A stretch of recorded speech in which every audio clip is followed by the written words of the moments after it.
Bonsoir à tous les amis.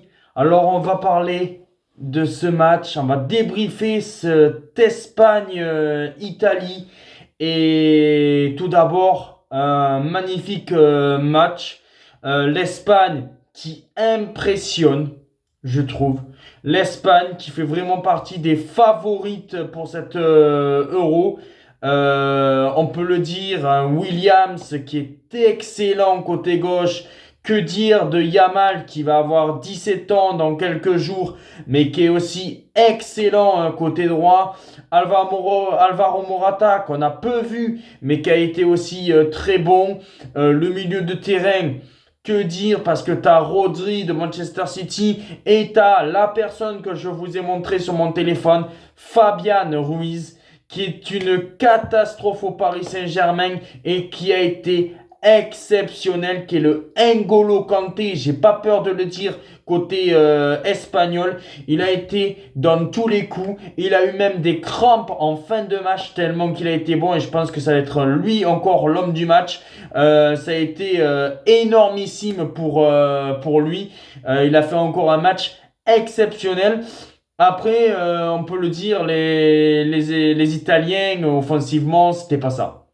Les Italiens, offensivement, ils n'ont pas fait grand-chose. Ils n'ont pas trop inquiété Uni Simons, le gardien espagnol. Ils n'ont quasiment pas eu trop d'occasions, à part à un moment donné Chiesa ou je sais plus trop qui a essayé d'attaquer. Mais voilà, offensivement, c'était pas ça. Ils ont essayé de tenir défensivement. Ils ont essayé de la jouer à l'italienne. Mais bon, voilà, ça n'a pas marché sur une situation, sur une frappe d'un Espagnol, si je dis pas de bêtises, de Williams ou d'Alvaro Morata, qui a été après, malheureusement, renvoyé sur un défenseur qui a marqué contre son camp. Il y a beaucoup de défenseurs qui marquent contre son camp dans cette Euro. Voilà, mais l'Italie, c'est assez décevant. L'Italie, bon, qui a gagné difficilement contre l'Albanie.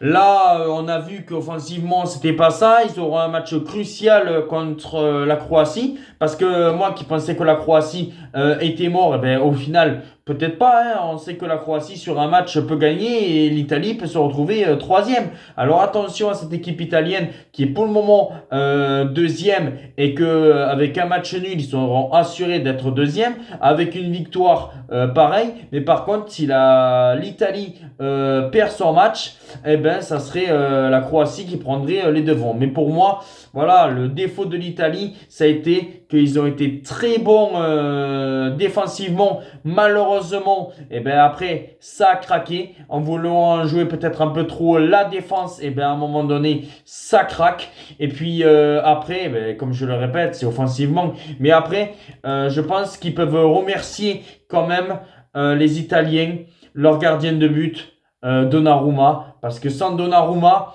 l'Italie peut s'en prendre 3 ou 4. Il a fait un match excellent. Excellent Donnarumma, on peut le dire, il a fait de ses parades à tir larigot. Je pense que voilà, il est sur un peu comme l'Euro qu'il avait fait et qui avait fait gagner l'Italie.